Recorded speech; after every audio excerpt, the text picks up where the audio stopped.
to the Scuttlebutt podcast. I am Justin Ellis. This is the person that I am. Oh, nice. Yeah. Lucky. I know. It's a privilege to be me. Thank you. And you're welcome. And this is my buddy Adam, and he's also the co-host of this podcast.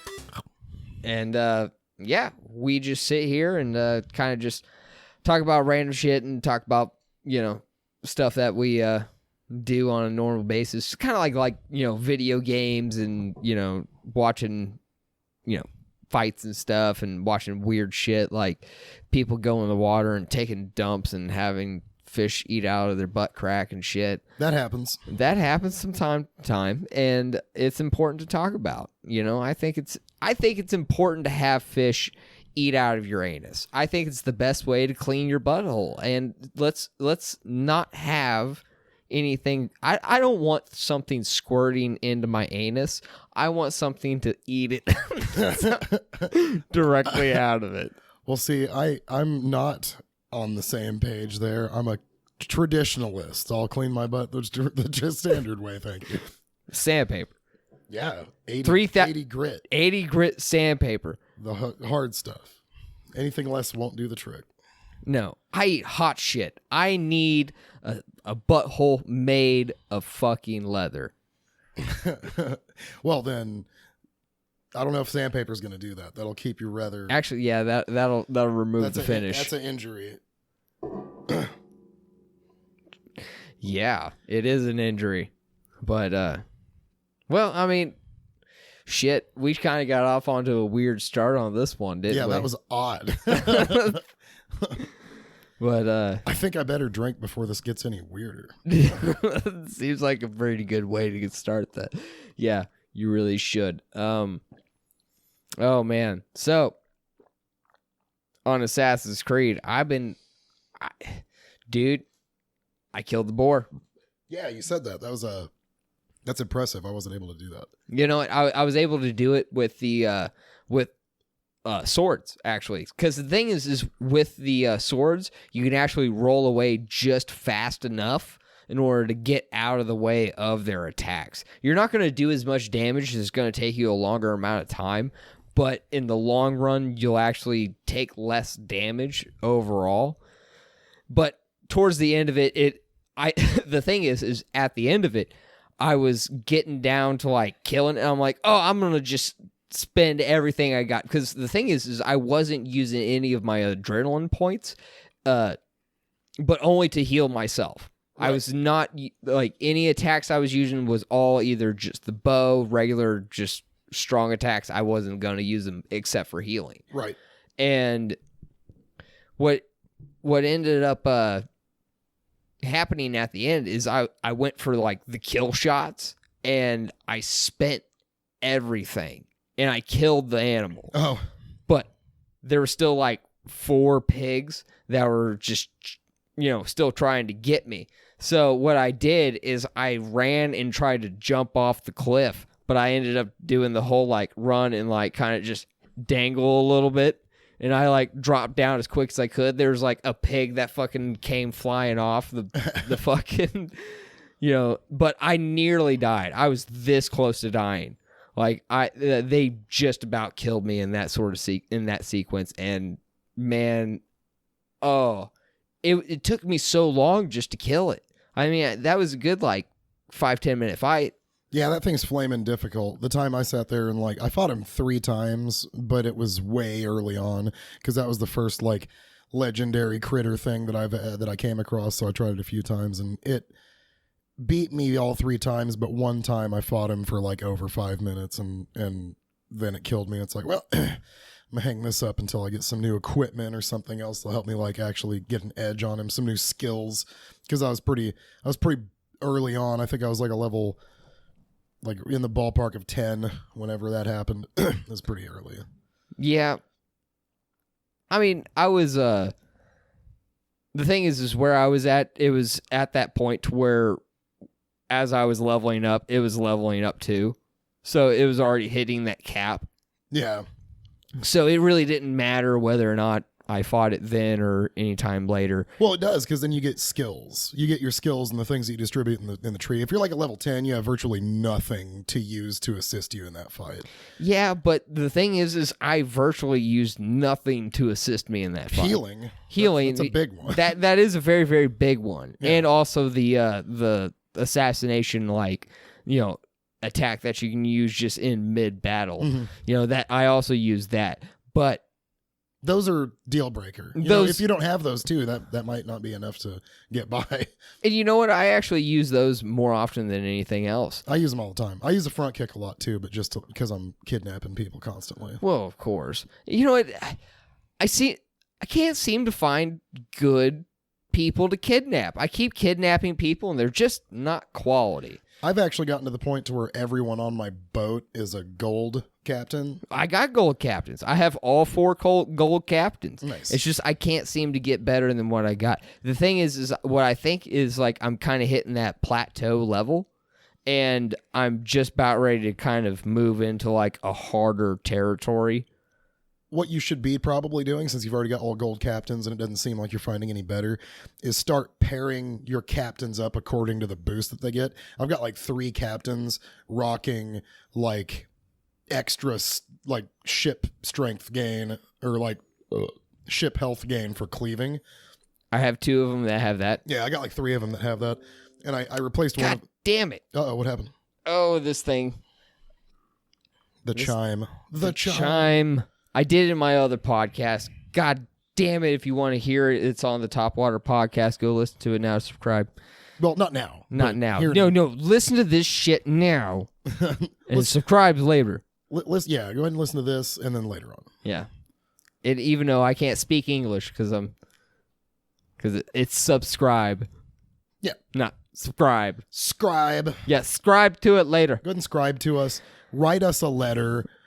Scribe it out. Yeah. Send us a scroll. Yeah. By pigeon. Please, we accept all pigeon letters. Yeah, and we will consume them for you. We do eat them on the reg. Mm-hmm. At the morning. In the morn. I started playing Kingdom Come Deliverance again. Ooh. Yeah. I jumped back into it, and I'm pretty sure I'm going to go ahead and just like do my best to like finish the game this time. But I was itching to like just restart it again too, because I didn't realize like I've started the game over, or rather from the beginning twice. And the first one, it had a lot of hang-ups and stuff. There were no updates like for the first playthrough, so I started over again once I'd gotten some updates. And then now that I've gotten some updates, I'm on that other playthrough, but since I started playing again, I was getting that itch to start over. But like, only because I'm so far into it again. That first time I played through, I was like probably 230 hours in or something when I stopped playing. And my most recent file I thought was like substantially less than that. But incidentally, it's actually like 110 hours already. So I was kind of wanting to start it over again, but I figured if I do that again, I'll never actually finish the game. I'm really bad about that. Right. So I'll probably just truck as much as I can and try to like actually beat the game some before I get an urge to like restart it. The cool thing is though, I'm actually messing with a tiny bit of the DLC, and one of the DLCs was like free with update stuff. It was one that you didn't have to purchase, and it's a tournament. So you actually have these tournaments that like Radzig holds, or not Radzig, but like Sir Hanish holds at like Ratai, and you can go there once every week and they'll have a tournament. And it's almost end game kind of tournament stuff, because like I went in there like fully proficient with longsword and was kind of thinking I could just pick longsword and rock and roll that way. But whenever you get into like the tournament, they'll have you pick your weapon to begin with, but it only dictates the opening round. So like, and the other guy, he uses the same weapon you use, so you never get to mix it up too much. So that's kind of a bummer, but the whole point is so you guys start on equal playing fields. They'll actually give you your equipment. They'll give you your armor as well as your weapons. Even though you choose your weapon, they'll pick what one it is. And they're very, very difficult. So yeah, me being proficient in longsword, that only worked for so long, because I do pretty well and I could run through the first couple of dudes, but you have to fight best 2 out of 3 rounds with each opponent for the tournament. And as soon as Longsword was over with, they put us up using either axe and shield, sword and shield, or warhammer and shield. Yeah. And my dude's not proficient with that. So I would like roll through the dude with the sword unless he was good too. Like the last couple dudes were so solid at that. I had to kind of just like cheese the maneuvers I knew I was really good with until I was able to win. Yeah. And then you go and fight the dude with an axe and a shield, and one move that he does will like bloody your head, and like you'll see blood streaming down your face and shit, and you begin losing, you know. And like I lost the first time, so I went back and I tried it again. And, you know, I'm longsword fighting these fools, and the first couple of guys aren't so bad because they're like scribe or like the dude that runs like a brewery or something like that. And then like, because it's a commoner event, so then the next dudes that you fight is like the spear, like pole arm captain for like Sir Hanish, or it'd be like a right hand man of some kind that like has captain control and like Sir Hanish guard. So you start fighting some dudes that are kind of like government official. Yeah. And they start getting really tough.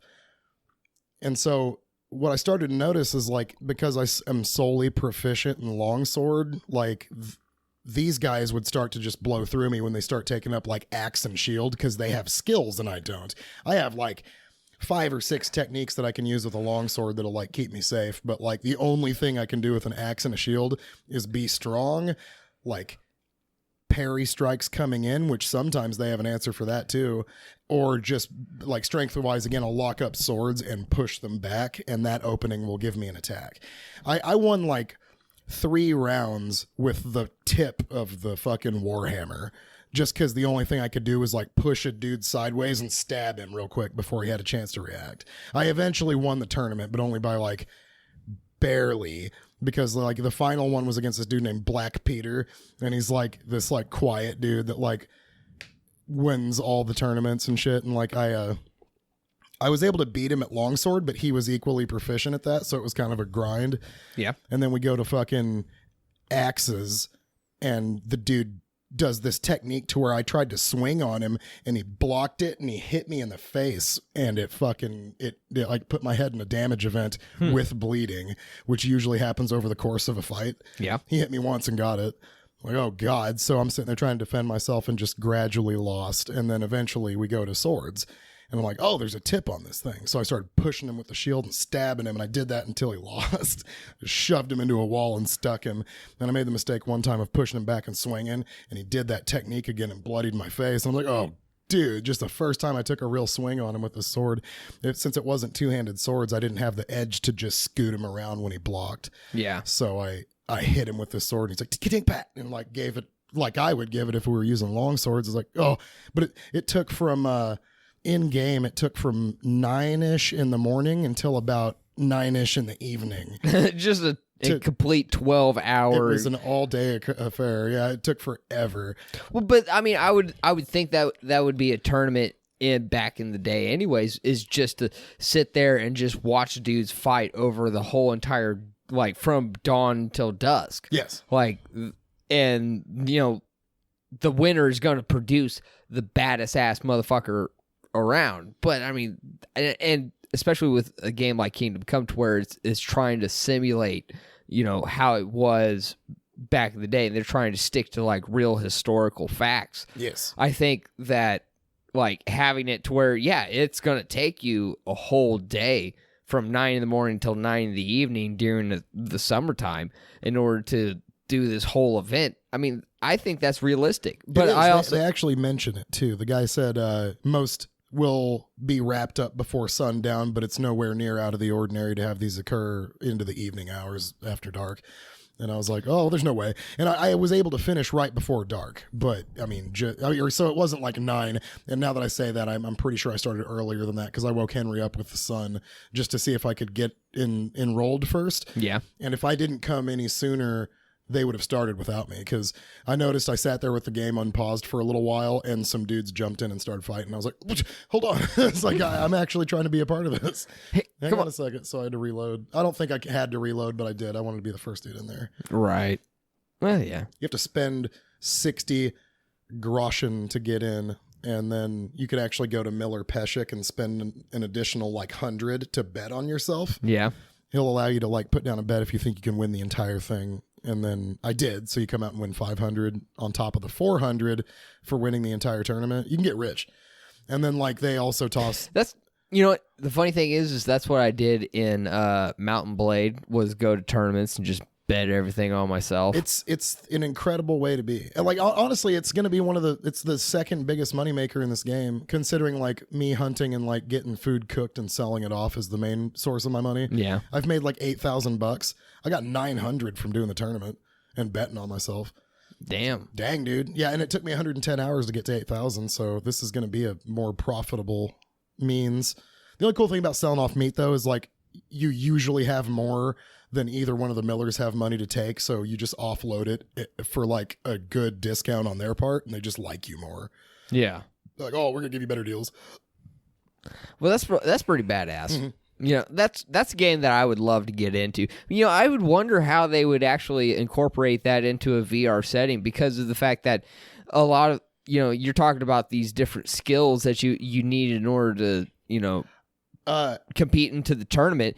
In VR, you would actually be able to, like, I mean, unless they actually showed you the skill. Well, I mean, the way that the skills work in the game, I actually had to make a little list of like the skills so I could just reference it mid-flight, because it's a memory thing. The way they explain it, because you have the ability to swing from straight vertical, right or left, and downward right and left. Yeah. And then your middle strike being the stab. So they show this little star diagram, and you use your right stick to point your sword to whichever direction. Yeah. And that'll begin the strike from that way. And there's a button for the stab. So these techniques, they have to be set up. Like there's one called Zorn Ort, and it's like it's a German like 3-strike technique, and it requires a lower left strike and 2 stabs that they will inevitably defend for, unless they don't, and then it's just even better for you. But what has to occur is these techniques have to come out and at least touch the dude's blade without him getting out of the way or parrying it. And if you can successfully bounce the sword off of him or his sword for these 3 strikes, then the last technique will be an automatic strike that was the intended technique. So in order to pull off a technique, you actually have to land a succession of sword strokes without successfully being denied, and then it'll work. And so in VR, that would work really well. All you have to do is come up from the left and poke twice, and then like it would probably just generate an animation, which is sort of lousy, but like then, you know, otherwise you're going to have to like seal the deal on that last technique, and that's not really the way the game works. But like, you know, I don't have an issue with that. Like, even if you just did the standard sword play, it would be plenty fun. But well, I don't think you would need any sort of animation. I think with the VR setup, and especially with the new setups that are probably coming in, which are going to be more, I would assume that they're more like a room sort of based, where they're trying to create an environment around you and try to create boundaries, kind of like in how Arizona Sunshine, to where if you like turn too far, they start putting up that grid.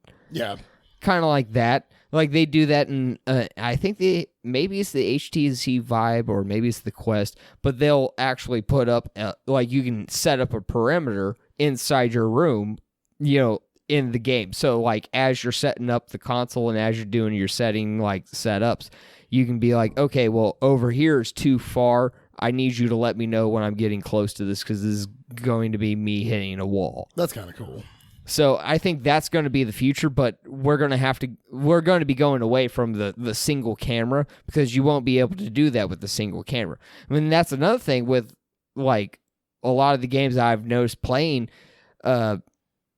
especially like Skyrim and stuff. Like if you turn too far one way, I mean, yeah, you can still lick off some shots, but at a certain point, there's a diminishing return. Like, you start losing your bubbles, you know?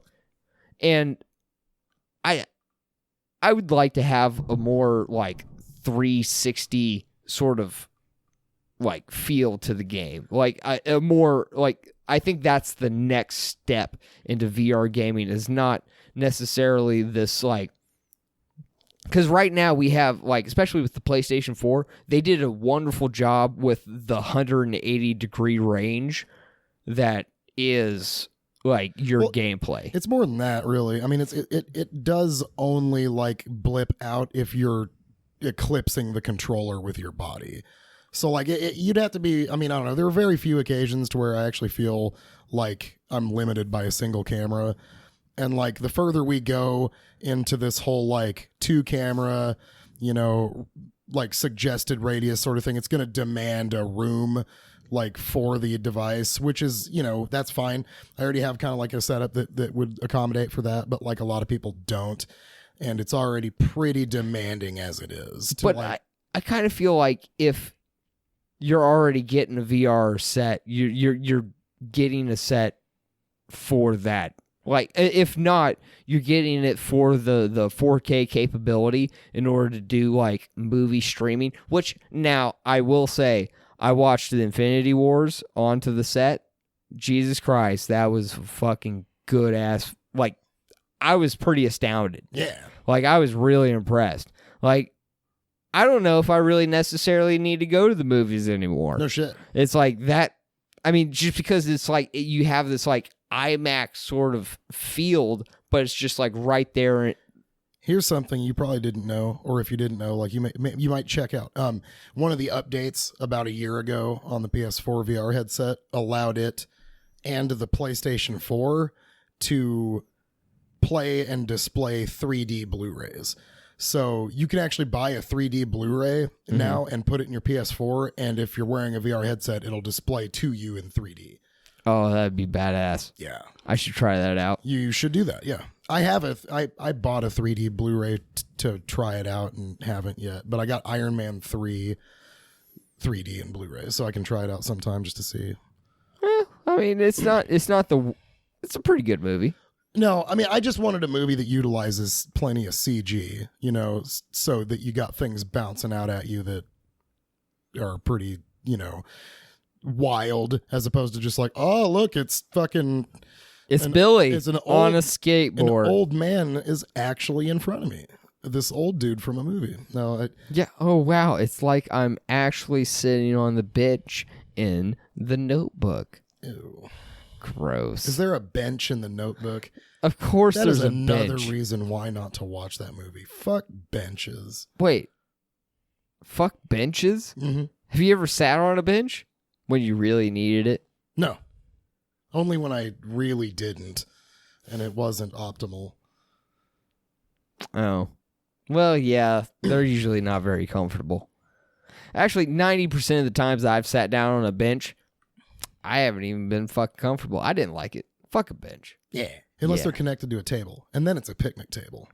Yeah, then it doesn't matter. It's not a bench any longer. Yeah, then it's a picnic. And then it's a fucking cookout. Then it's grilled fucking burgers and fucking shit that I'm gonna fucking eat and get drunk and then get in a fist fight with the other family over there because we're better than them.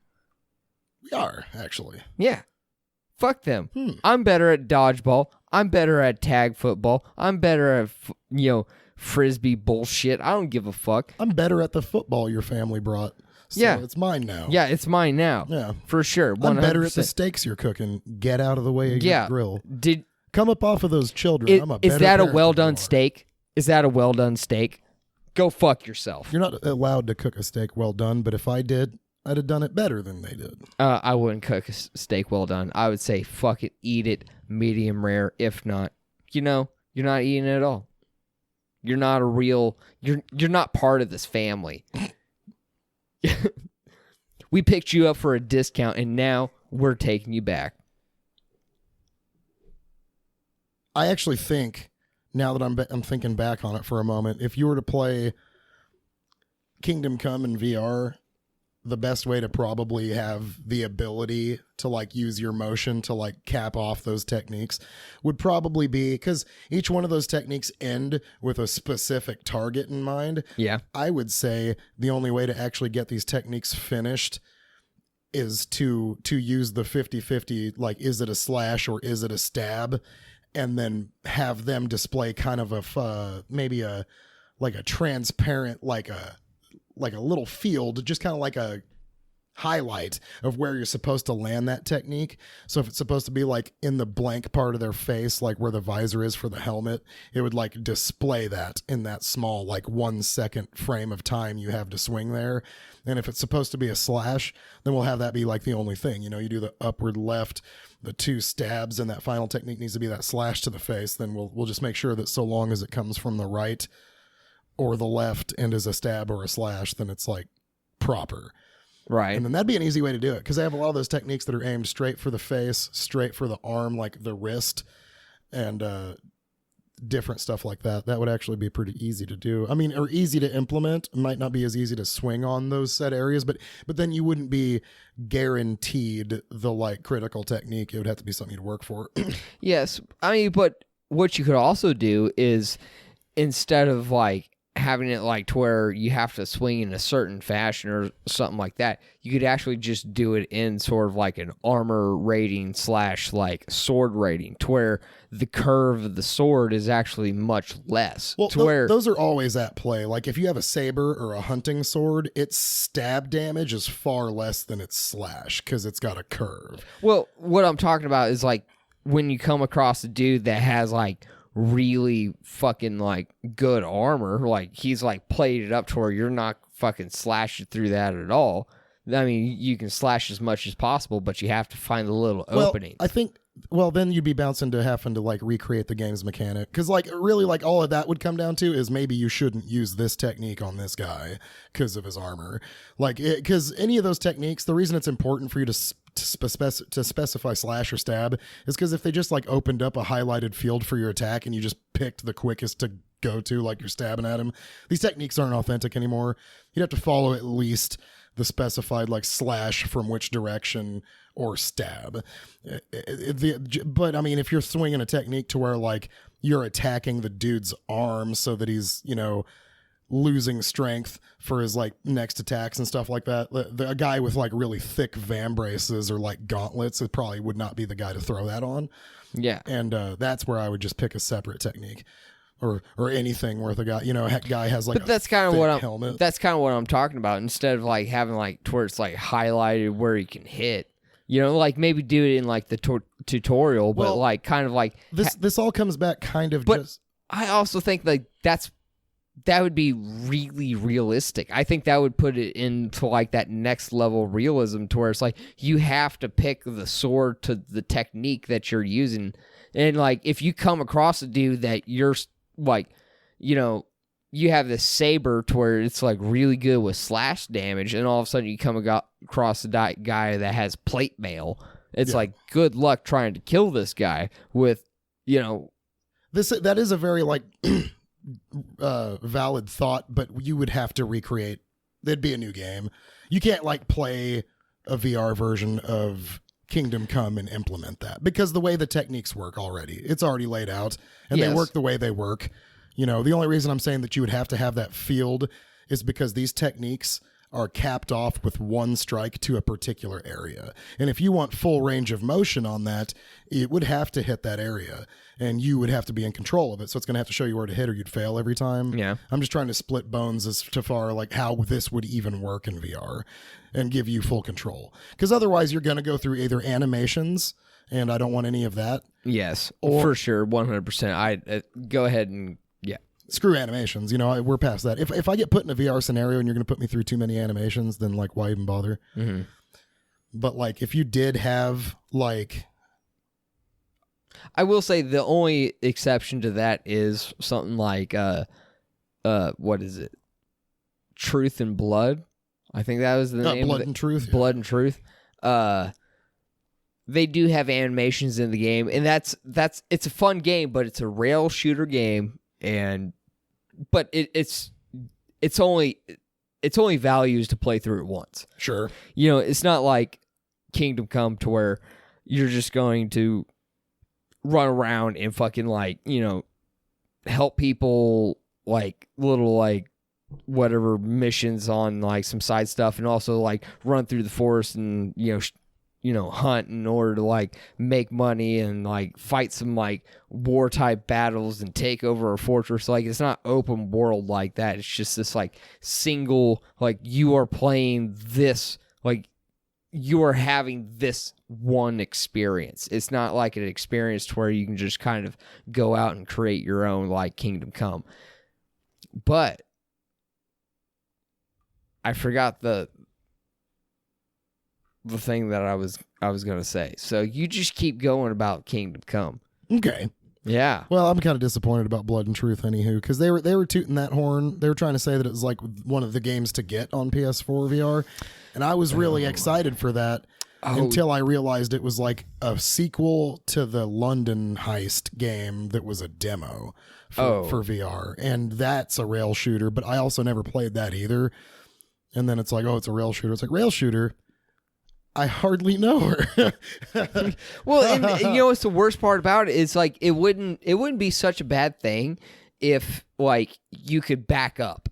So like once you go to a spot, you can't just go back to the spot that you were previously on. So it's not like there's like a free range of motion. Like I would be totally down if it was like a free range of motion throughout the whole game to where it's like, oh, I'll move here. Okay, well I have to take cover here and I have to like shoot from where I'm at. That's fine because, to be honest, it kind of helps to just kind of sit down on that game because there's a lot of spots in that game to where it's like, man, if you're standing through them, you're just standing through 5-10 minutes of cutscene, and you're standing while your character's sitting. So it's like you're standing with a table like right here, like. You're like this really midget sort of person. It's like it'd be like trying to stand up playing Rush of Blood. It's like standing up while your character's seated in a roller coaster car. It's like, yeah, I don't know. Yeah. So, and even when you're like, honestly, like when you're running through the game, it still feels just completely natural just to still be sitting down, just because you have to point and click, and even though it's not like a transport. You're like you look and you're like, okay, I want to go here, and you point and click and you like run over there. So it's still the entire action of you moving to different places. It's just they don't give you the free roam that they actually really should give you, because it's like you should be able to retreat back to a different. Like they're wanting you to. They want you to play the game in a certain fashion. They want you to like. Shoot people in a certain fashion. Mm-hmm. It's like they want you to do it like this, and that's it. And which, that's okay for like a demo. Like, I just felt like with that game, it felt like it was a little bit too polished for that sort of type of mechanic. Oh, yeah. Yeah, the sad thing about like a game like that too is like anytime you do have to restart, you're guaranteed at least halfway the same experience again. So it's like, oh shit, I just blew through this last like couple minutes and I died. Let's go back and do that 2 minutes again verbatim and get back to where I died so I can keep going. Because it's like these dudes are going to pop out, I presume, from the same locations. Exactly. Actually, it's so bad. That starts making headshots like more available. I started out on hard mode and I dropped it back down to easy because there was a certain part to where like I was kind of getting stuck on it. But I got so frustrated with the first part of it because it's just like a good you sit there and chase a dude for a little while. And it's like, okay, I can't skip past this in order to get like to the spot to like keep going. So it's like I had to like do this whole entire sequence in order to get back to like the spot that I was like trying to get past. Oh, that's annoying.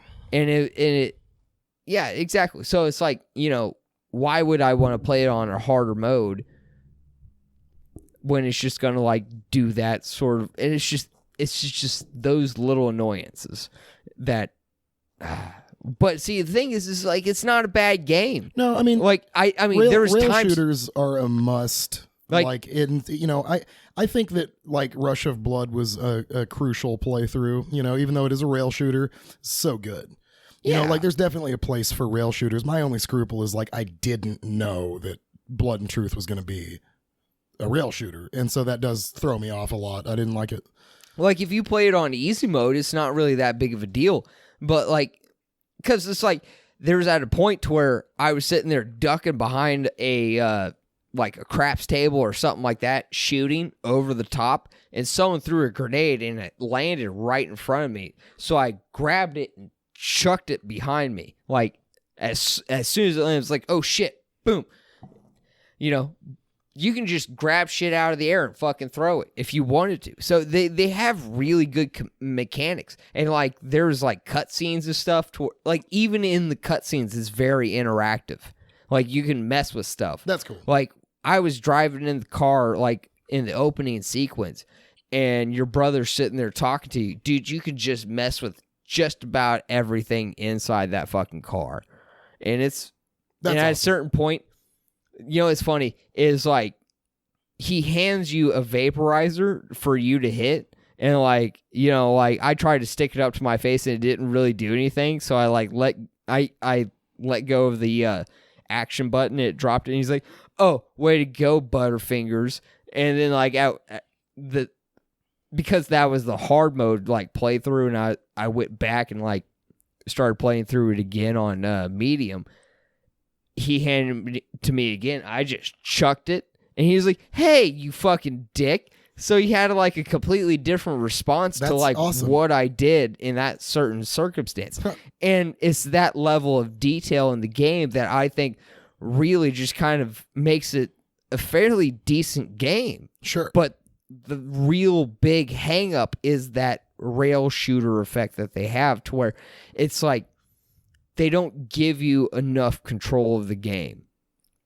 Like, they really don't give you enough. Like, they don't, like, even when you move to a spot, they don't allow you to be able to, like, turn your guy to where you can actually, like, see, this is where a 360 camera would actually play into effect a lot better, because with that regular camera, you can only, like, see to, like, one sort of, like, side, and you could turn, but at a certain point, your shit gets, like, really fuzzy.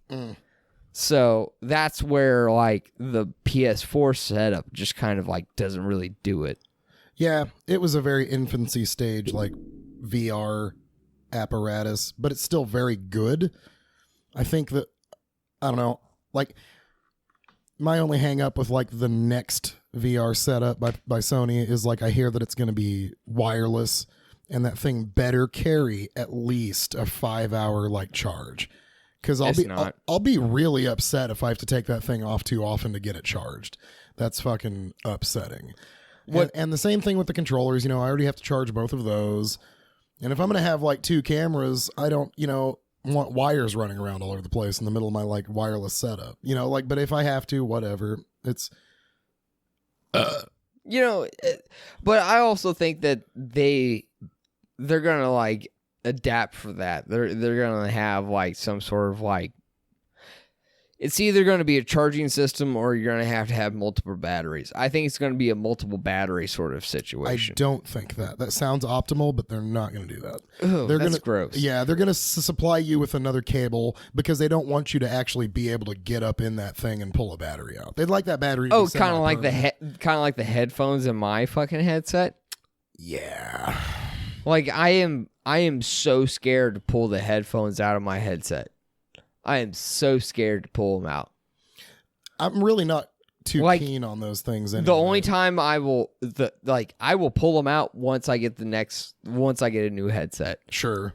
Like, if I know I have a replacement for that thing, then I will pull them out. But those, like, and they're not even that great. They're not, like... No, they don't have any sort of a clip to, like, keep them on your head. They're just, like, standard little dumb earbuds. As long as your head's sitting in place, they'll stay in my ears. See, I have a problem with earbuds, though. I've always had a problem with earbuds staying in my ears. Like this shit right here, these headphones right here, this is what I like. No, these are good, but, like, paired up with the VR headset. Actually, it's just cumbersome. I don't know, man. Like, I had, like, this shit going on to where, like, it was over the fucking headset. I got used to it pretty quick. I see. But that's kind of funny, though. You've got this whole, like, 360 degree, like, idea of, like, VR, and in a world where it's gonna need to be wireless here before too long, and you don't care about another giant thing on your head. That seems funny. Yeah. Well, the thing. It's like, It's like let's streamline everything, but tack on a little more to the actual dome. Well, no, the thing is just like that whole, like, I do like the earbuds that do clip onto your ears, that at least have the ear hook. Yeah. Because that way, is at least when I'm playing, if it is starting to like kind of travel outside my ear, I can just gently just put it in. Like, I can find it and put it in real quick. The thing is like with these things, what's nice about it is like I can put it over the headset and they can just plug right in, and it like cancels out all the noise out around me, and it gives me that would really be cool good sound for like half the games. Well, it's of the games that I it's really don't good for stand up Skyrim. for. Yeah, It's really good for Skyrim because I sit down for Skyrim. that's what I was about to say. Skyrim is one of those games where I stand or sit, and it doesn't like actually matter. You know, No Man's Sky I sit down for, Rush of Blood I sit down for. I always stand for Creed, Drunken Bar Fight, and Arizona Sunshine. So those would be examples of games I would not be using that on. No, I wouldn't use those for these. Nah. No. Well, I mean, that, and also the cord's just so long to where you're just going to be tripping over the cord anyways. Right.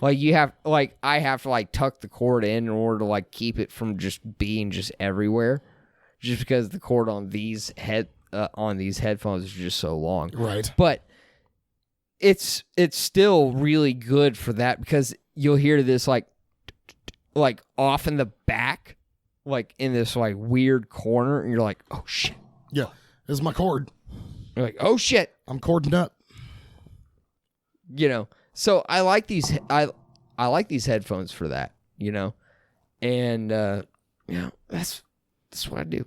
And that's okay. That's okay. They did a update recently for No Man's Sky. I've been waiting because they did that like VR update, but it was so like half cooked that it wasn't worth fucking with. Because like there's two big problems. One large problem that I've got, and then another large problem that other people had that I didn't have as big a problem with. My big problem was the render distance fog. Oh, and that was terrible. Yeah. Actually, I played it once. Actually, the two things that I really didn't like was the flying. That was the other complaint. Because like whenever I had my controllers, they wouldn't stay where they were. Yeah. So like as like I was like trying to fly, you're constantly like adjusting and getting them back to square, and even when you're right where you need to be, that shit you'd be spinning and stuff, you know, like, so it wasn't, I think that got fixed too. Largely with this last update fixed a lot of VR problems. Most of these past updates have just been fixing the newfound multiplayer stuff and the like bug fix crap that doesn't pertain to VR, but then they finally addressed what they said, you know, the visual blur for the VR, so that like render fog and other little things. I'm sure that the flying's probably easier too. I meant to play it yesterday to see what they fixed, but I didn't get around to it. Well, I think the flying would be easier just if the controls like would sync up. Like the thing is like where I had like I would put my hands where my hands were, like where I thought they were in the VR, but as I was flying, I would have to rotate my hands. So like I would end up having to like rotate the controllers, and then I would have to shake them. Well, what I kept having to do, because you have that thing to where like you're actually pulling the trigger, I think, to grab them, and like I kept having to let go and readjust, like let go of the fucking things and grab on again, and that's pretty stupid. So I'm really hoping that they addressed that too, because if they did address the render fog and the flying, then it's probably ready to play. But it was fun flying. I mean, I had a fun time flying the machine and like, you know, doing all the like grabbing the fucking joystick and having to grab the throttle and move it up and down. Actually, to be honest, that made actually dogfighting almost a little bit easier. Yeah, for sure. Because it's like you could like boom, boom, and then fucking like move and like and start like getting into range. But like as soon as the controllers would start to get off of where they were like so your hand would be gripping here, but your controller would be like this. It's all weird and twisted. So it's yeah, I'm thinking like I'm ready to give it another shot. Like I think it's probably polished up enough to go for again. I'll at least try it out. Because like I noticed that like a lot of the things I liked about the game anyway that kept me playing would just be so much cooler in VR. Flopping around the planet surface, like taking pictures of critters and naming them and shit. Oh, it was fun, but it's just like it just wasn't ready. It's just not ready. Well, it may be. That update might have fixed it. I don't know yet. Let's hope so. Yeah, it's at least got to be better than it was. I'm happy to hear they addressed the biggest issue, in my opinion. Just the fact that you can't see like 30 feet. That is, oh yeah, that was a big issue. It's screwed up. I did not like that that made me leave the planet immediately. Right, it's not fun to run around at that point. I was like, well, I guess I wouldn't go fly. And I didn't even want to get into the base building because I can't see. I was already in the base building. I was already doing it. Yeah, I didn't dabble in any of that yet. Yeah. Yeah, I mean but even then it's like the base building inside of the inside of the game wasn't really that. I mean, it was good. It's good, but it's not. It's not 7 Days to Die. No. Like I think 7 Days to Die's base building is much better than No Man's Sky, which kind of sucks because No Man's Sky is a newer game and it's supposedly more futuristic and stuff, but it's not as comprehensive. Like it's really kind of difficult to work with, Yeah, the base building, like though, it's just kind of thrown on. Crafting and survival games have an edge because they have building at their core. So it's a game that you can like, change the shape of the environment around you. Dig up into the ground and stuff, and then place blocks at a time. Makes it a little bit easier to actually build whatever you want. Meanwhile, you got these other games like No Man's Sky, or another good example of one that, like, in my opinion, that does it more smoothly is like Subnautica, that just has you place like sections of already created building to make a structure. I mean, I'd be fine with that with No Man's Sky if they did it like that. But see, they kind of like do it half and half to where they want you to put these like pieces of like building inside of buildings. Like you have your like different conduits and different like storage units and all these different things. Yeah.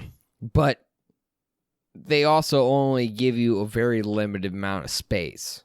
So you can't, I don't know. The last time I played it, you couldn't build the way you wanted to build.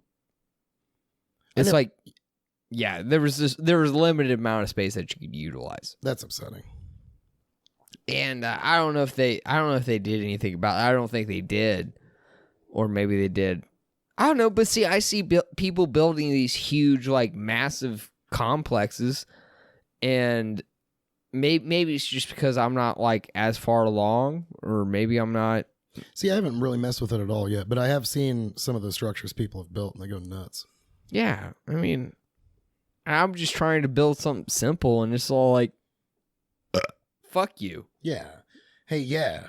And I'm like, but, bro, and it's all like, dude, I don't like the cheese that you're putting on your ham sandwich. And I'm like, it's not cheese, it's sriracha. And he's like, I don't know what sriracha is. Well, it ain't dairy. Yeah, it ain't dairy. Then what is that? Get out of my house. This is my house. Get out of your house. You son of a bitch. Get out of here. Oh, man. I had this dude in Kingdom Come who he wants to fight sometimes. And he's like, because he's like a beggar kind of, but he's like king beggar. So he like rolls around with like a little bit more money than the regular beggars. And he asks for fist fights to make money on the side.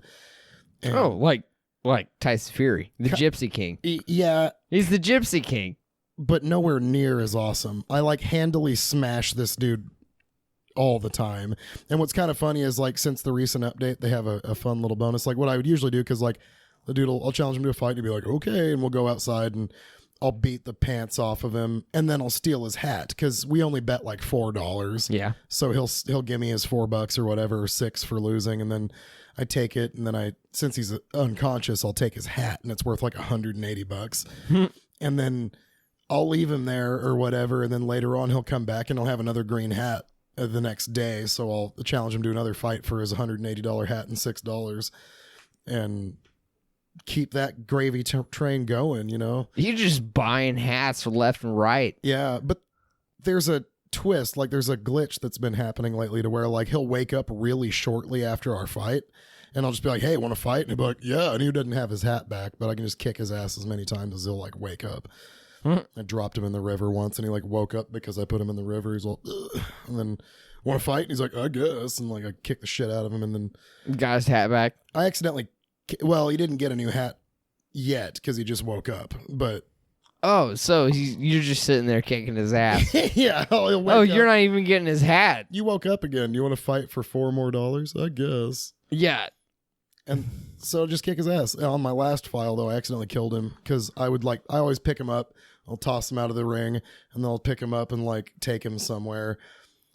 If you hold the button down, though, instead of just pressing it, your dude just like steps on his neck and like kills him, and it's like, uh-oh. So oops. On my first file, that dude doesn't come back anymore. Oh, too bad. It's kind of a shame. Yeah.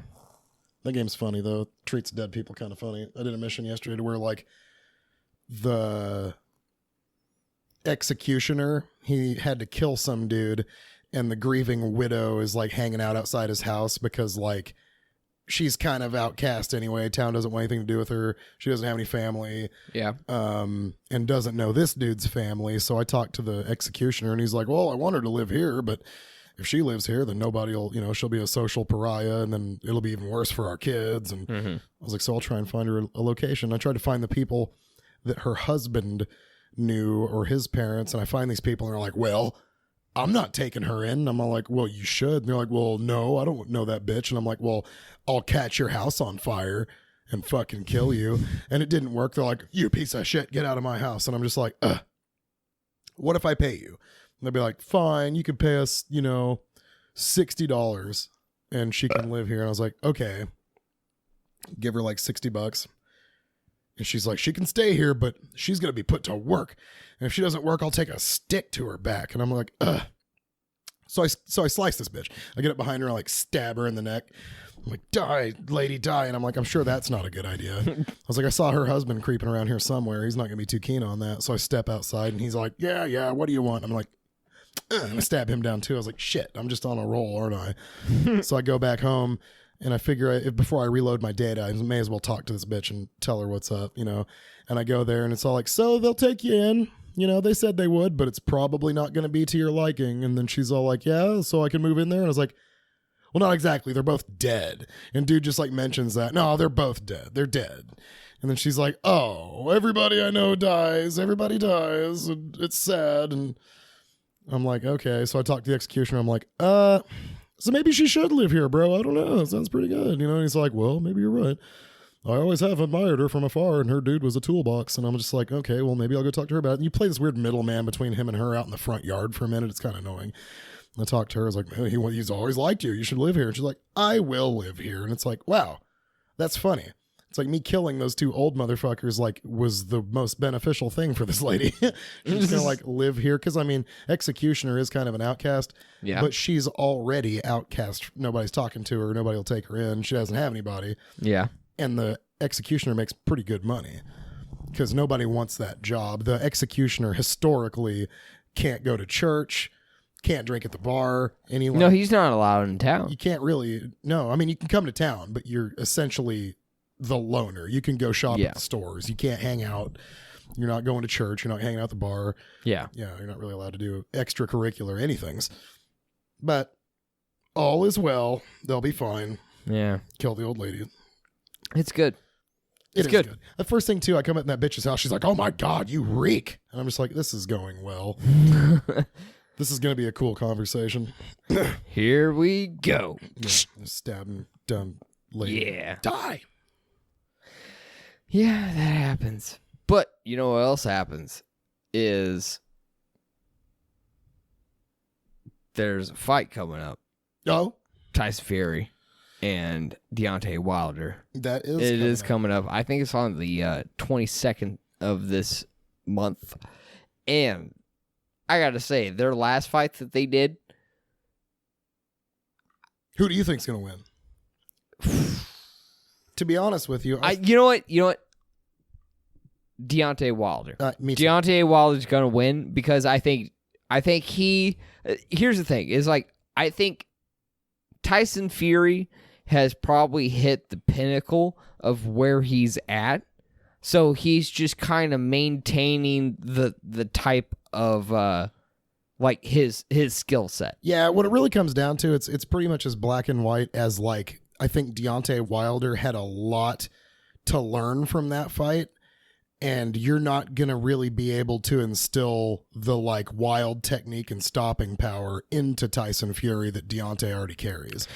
So like the stuff that Tyson is good at can kind of be adapted upon. Meanwhile, the stuff that Deontay Wilder's good at, that's not something that Tyson's going to get good at. Well, that and also you don't necessarily want to just like, I mean, you do want to kind of like emulate that sort of style, but at the same time, like you don't want to knock your fighter out. There has to be a balance when it comes down to sparring and like training for this fight, because in order to train for a guy with that sort of power, you got to bring guys with power in, but at the same time, you don't want to be knocking the guy out.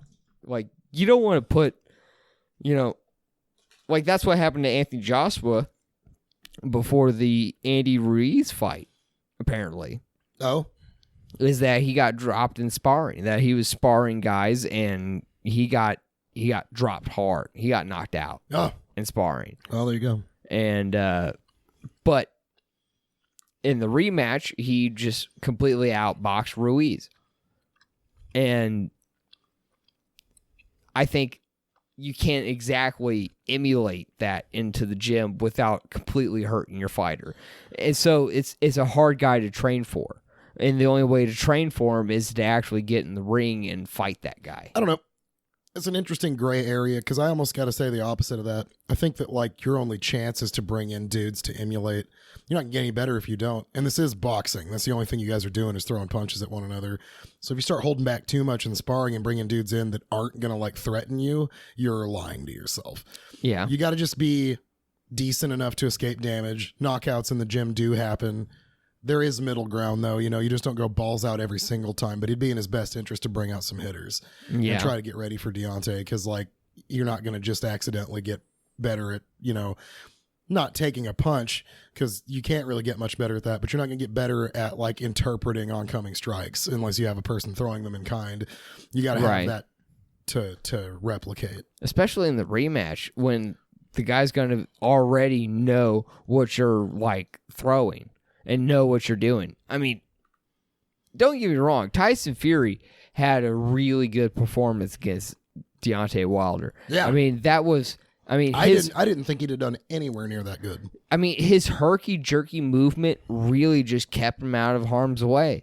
I mean, it was that... And also, the way he could actually move his hips and, like, move himself, like, his whole torso down. Yeah.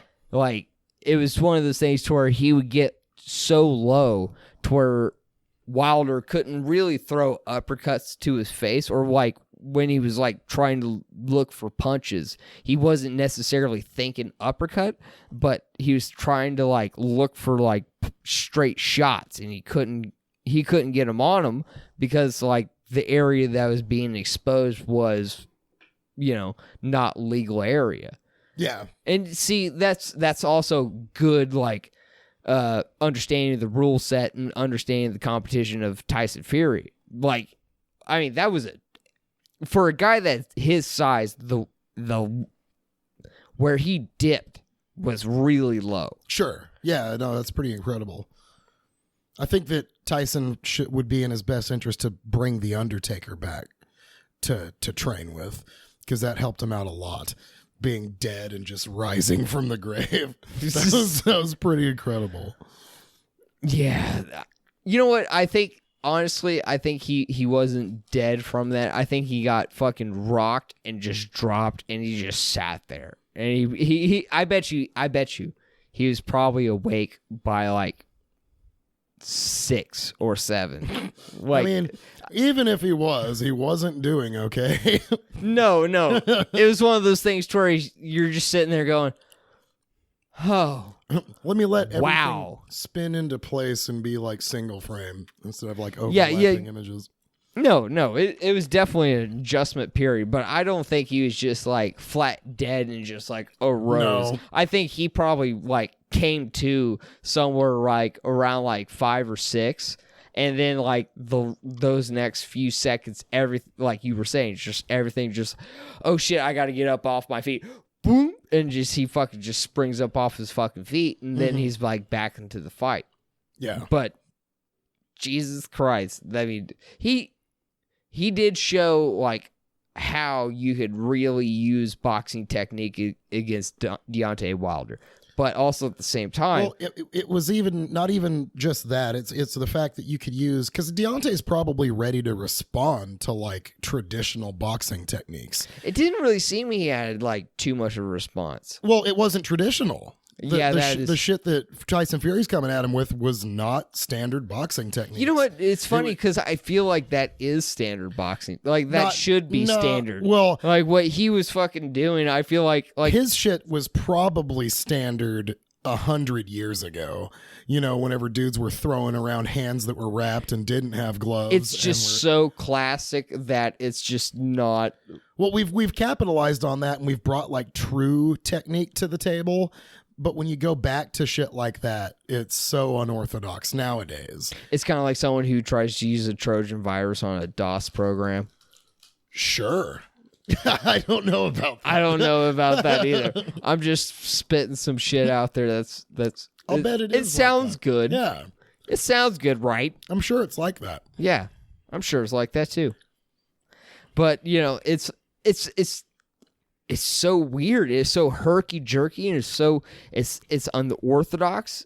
But the thing is like you wouldn't think that he's doing damage with his shot because he's doing that like Rich Franklin like jab out. Yeah, the flipping wrist jab. The flip jab out. But I think that he's so big that when he flips that out there and he pops you in the face, it's actually fucking doing damage. Yeah, it probably blows quite a bit. Not quite as bad as like a sharp pumping, piston jab, but like this dude's getting it out there a lot more often, and he's doing it in threes. He's filling the air. It's literally jamming you up in such a way that it doesn't give you a chance to respond.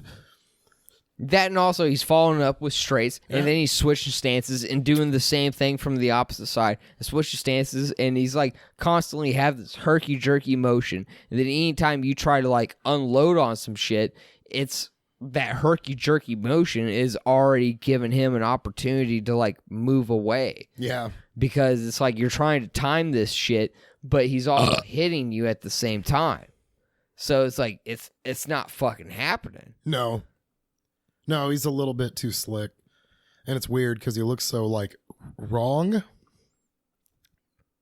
No, it doesn't look right. But, like, it's getting the job done on the best dude around. So, like, that's cool. That's what I was saying the other day. Being unorthodox and successful is always better than being traditional and successful. If you're following standard clean-cut technique and you got success with it, that's, kind of to be expected.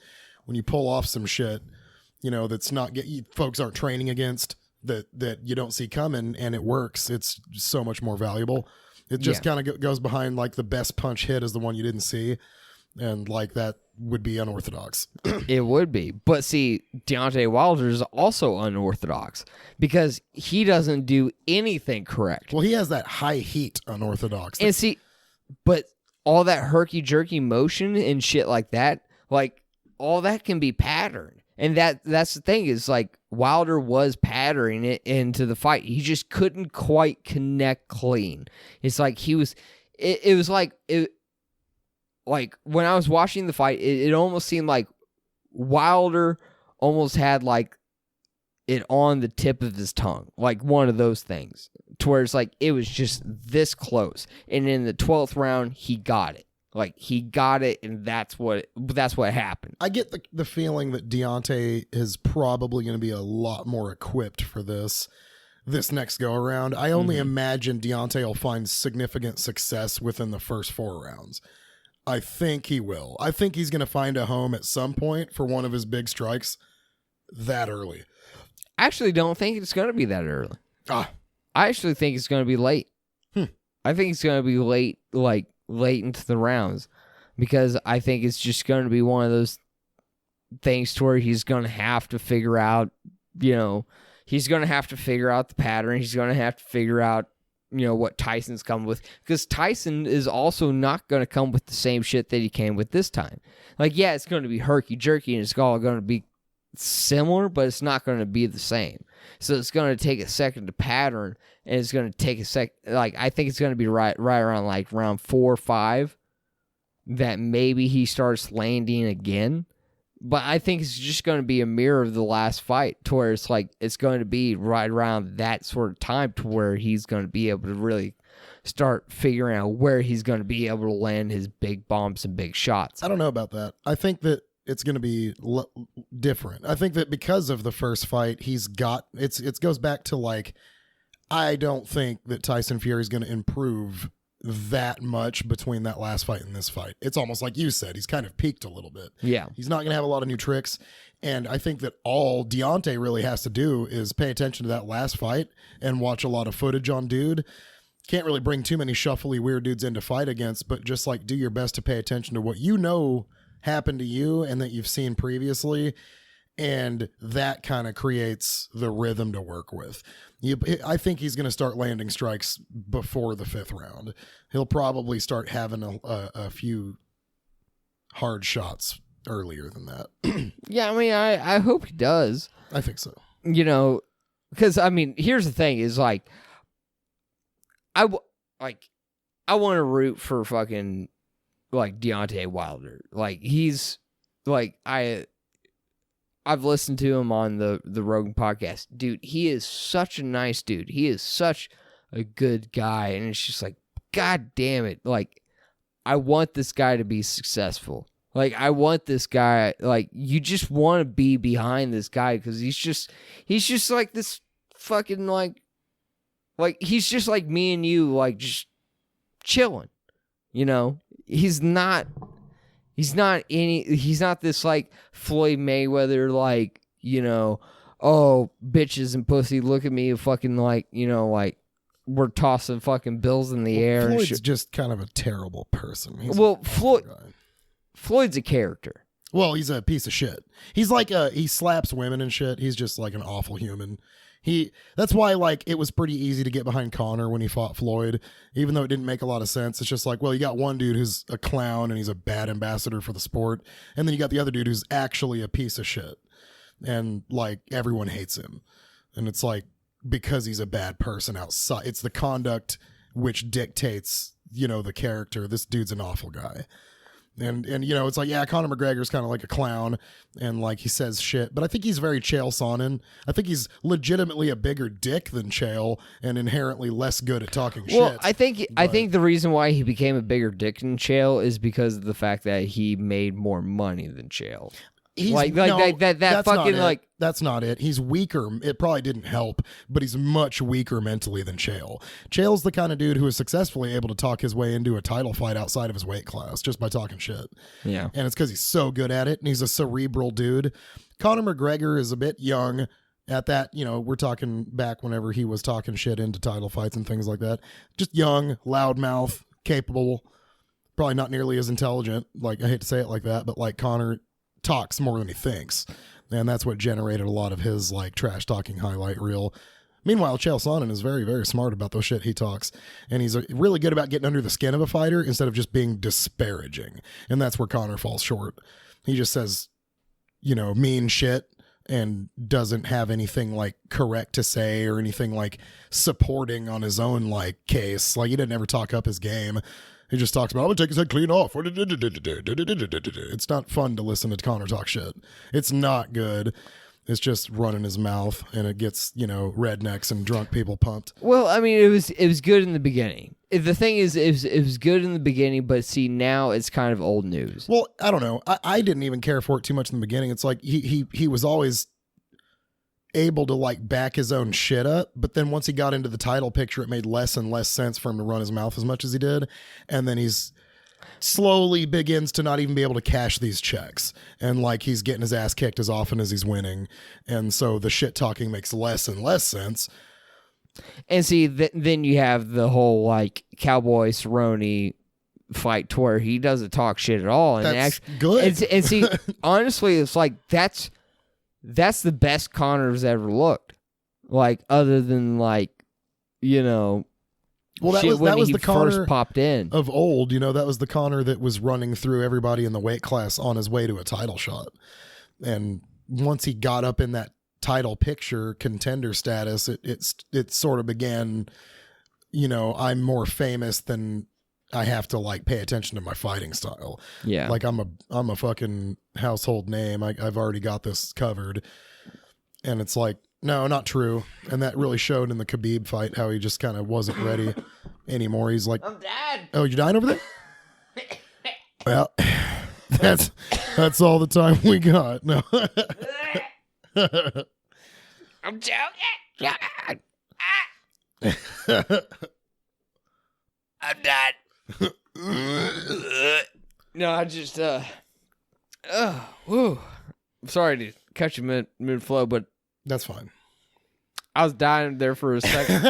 I saw you kind of going over. I was like I was trying to cough it out like off camera, but then it's like I knew it's like, oh, this is gonna be a thing. Yeah, I'm having a throat event. Just get down my throat. Just yeah. That's getting it. That's how you get it. That's how you get it. Yesterday's UFC fight was the first UFC event in history to have 2 disqualification finishes. Really? Yeah.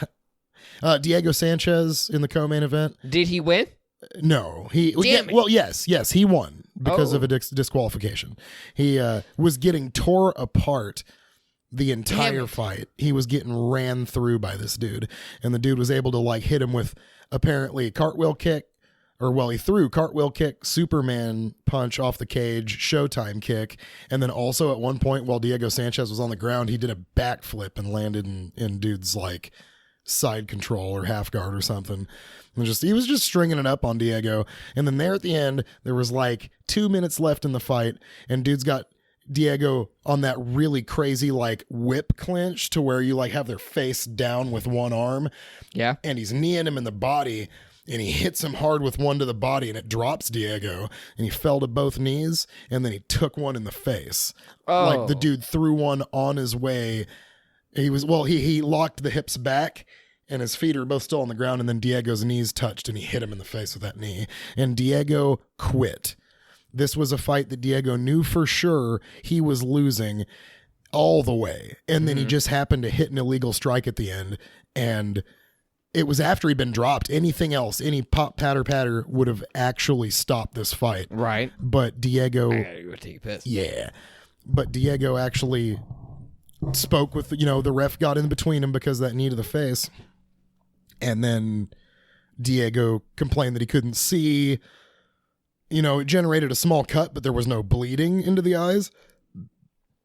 So he claimed while suffering from a major, body event from a big knee that dropped him, hugely suffering from that, says that he can't see from a knee to the face. Don't get me wrong, you've been struck illegally, that's not good, but in the past such things have been ruled up to the rest of the fight until that point, and I don't feel as though this should have been any exception. Diego had nothing really going for him in that fight. So in my opinion, I think that when he got dropped with that illegal knee, the fight should have been called immediately right there, and the events up until that place should have been, what dictated the end of the fight. The DQ was a really bad call, in my opinion. That's actually not fair. Diego, he's been around for so long. I know that dude's all guts and balls. So to actually see that was pretty suspect. That the only reason I'm even saying that is because who it was that did it.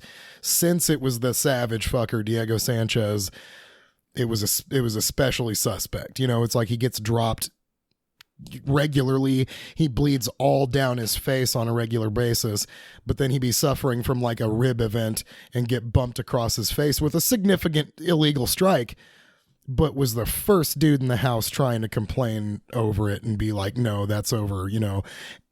I could see you say you can't see or something because you got a large amount of blood in your face, and it did cause a cut, but it's not something that had accumulated any sort of blood. It just opened a small cut.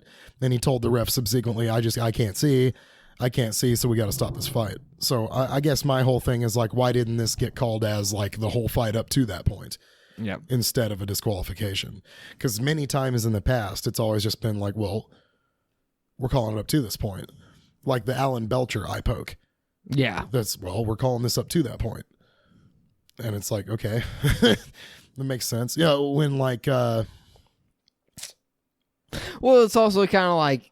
when like Alessio Sakara got what round did it happen in? The final round. Then it should have been. Then it should have been up until that point. I know. Yeah, it was like 2 minutes left in the fight. So it's like, yeah, it really upset me. And it's like I was saying. I mean, go ahead. Diego's just fucking. Would have been one of those things to where if you would have even taken a point from that round, like if you had to stop the fight because even if they took a point and stopped the fight, Diego would have lost because he lost the first 2 rounds.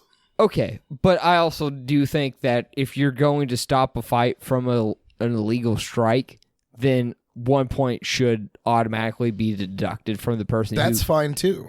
But it's just disgusting to see Diego win that fight because you got a guy who's kind of on the end of his chain anyway. This dude's lucky to be fighting still, and he comes out on top on a fucking shitty, you know, kind of an I quit disqualification. You know, like everybody online's in the same boat. They're like, dude quit. It's like, he's a quitter. Why is he even still fighting? And then you got one dude who's like, okay, yes, he did quit, but like he did get like a large illegal knee to the face. So like, that's not fun either. And I'm like, I agreed. But like, you look at who you're talking about.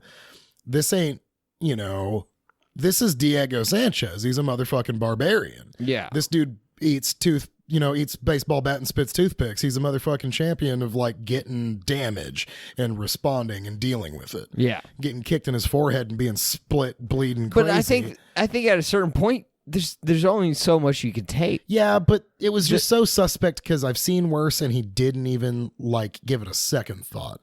It was immediately, oh, that was an illegal strike. I can't see. I just can't see. And it's like, really? There's no blood in your face? Yeah. I was like, okay.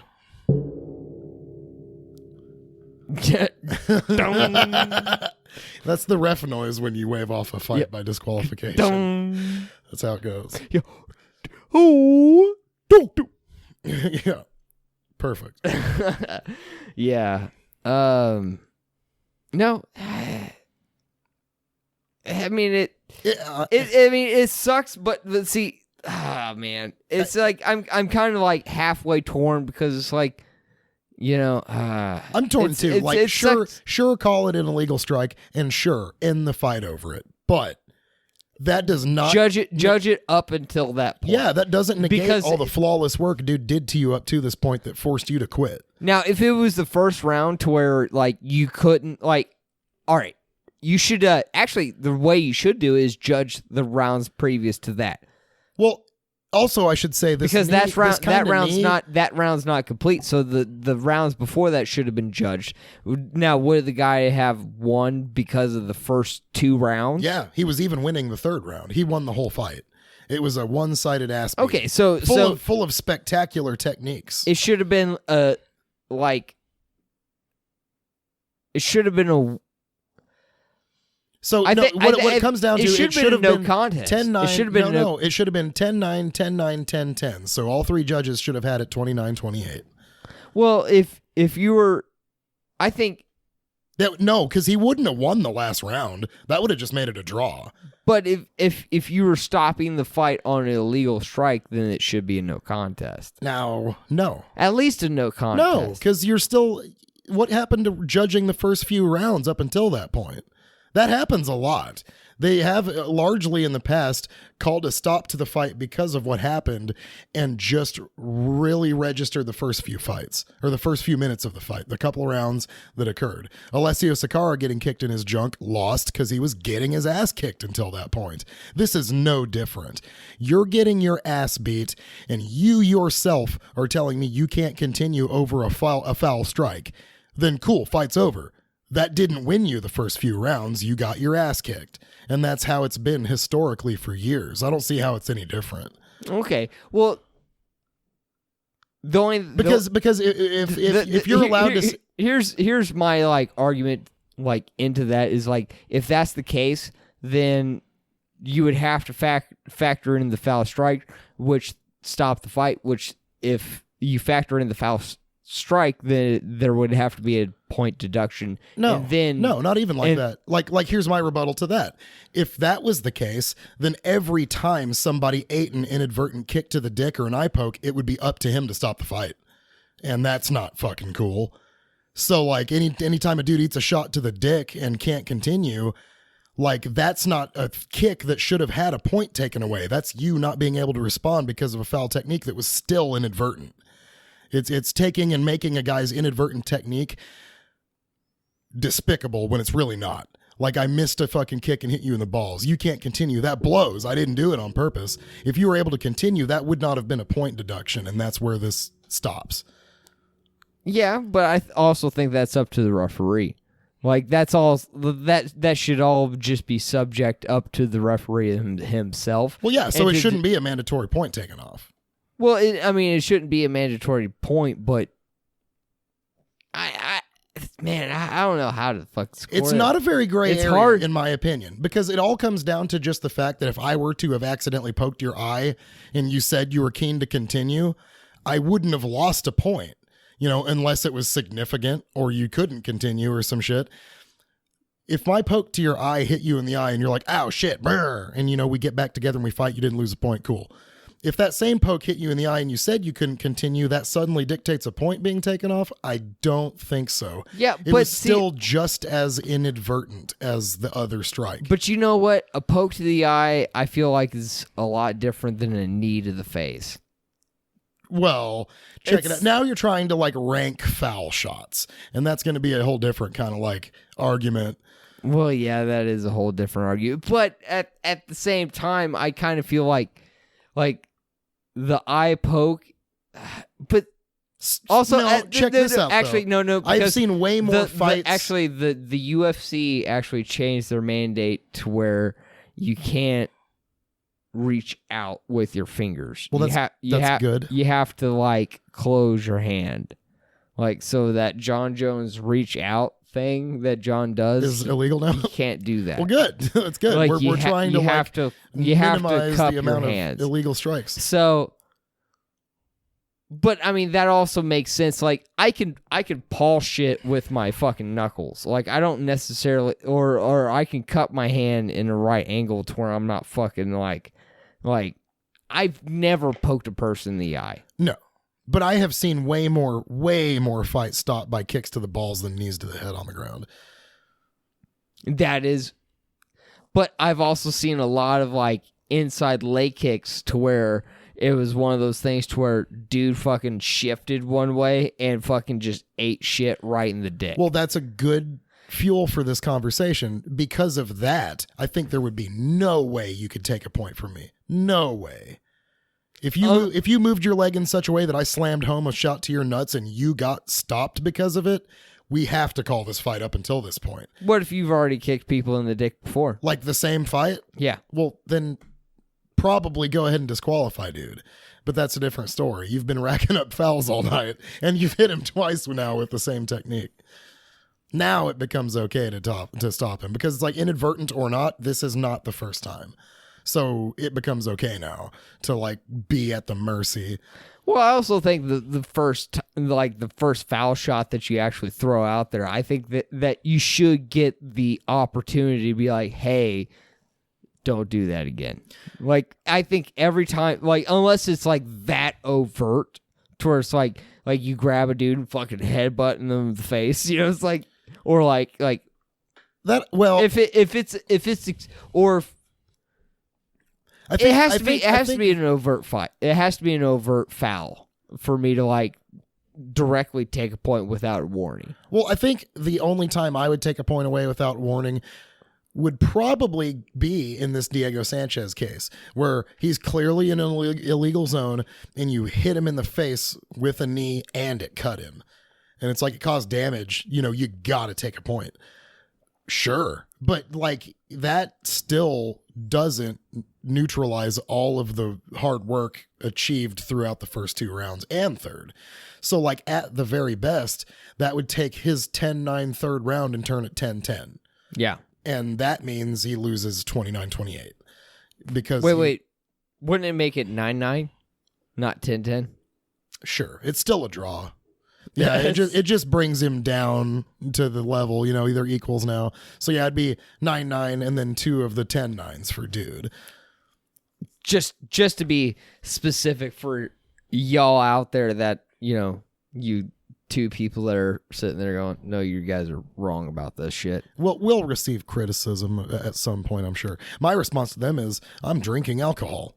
And their response to you is, I am too. Nice. Fuck. Yeah. Oh no. Yeah. Yeah. I got fouled. Yeah. I got fouled in my face. My question to you guys, I got fouled. Should I have a point taken away? You should. Cool. Yeah. All right. Well, with that point deduction, it is time to wrap up this podcast. It actually flew by pretty quick this time. Yes. Like, you know, it was pretty fun doing it. Yeah. It was, Hey, yeah. yeah. Hey, yeah. It was fun.